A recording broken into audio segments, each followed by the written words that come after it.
குழந்தைங்க லஞ்ச் பாக்ஸ்க்கு எடுத்துகிட்டு போகிற மாதிரி சூப்பரான ஸ்டைலில் கருவேப்பிலை சாதம் எப்படி செய்யலாம் அந்த வீடியோவில் பார்க்கலாம். இதுக்கு வந்து கருவேப்பிலை க்ளீன் பண்ணி எடுத்தாச்சு. ஒரு பேனில் வந்து 2 ஸ்பூன் அளவு ஆயில் சேர்த்துட்டு கடுகு ஆட் பண்ணிக்கலாம். இது கூட உளுந்த பருப்பு, கடலை பருப்பு எல்லாம் 1 ஸ்பூனு, 4 காஞ்ச மிளகா ஆட் பண்ணி கருவேப்பிலை ஆட் பண்ணிவிட்டு இது கூட பூண்டு, புளியை ஆட் பண்ணிக்கலாம் இந்த சைஸில்.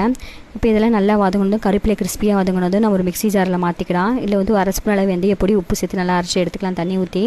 ஒரு பேனில் வந்து 3 ஸ்பூன் நல்லெண்ணெய் சேர்த்துக்கிட்டு கடுகு உளுந்து ஆட் பண்ணிக்கிட்டு இது கூட கடலைப்பருப்பு, வேர்க்கடலை இதெல்லாம் ஆட் பண்ணிக்கலாம். காஞ்ச மிளகா, கருவேப்பிலை, கொஞ்சமாக மஞ்சள் தூள், பெருங்காயத்தூள் ஆட் பண்ணிவிட்டு பூண்டு ஆட் பண்ணி நல்லா வதக்கி எடுத்துக்கலாம். இது கூட நம்ம அடிச்சிருக்க பேஸ்ட்டு நம்ம இதில் ஆட் பண்ணிக்கலாம்.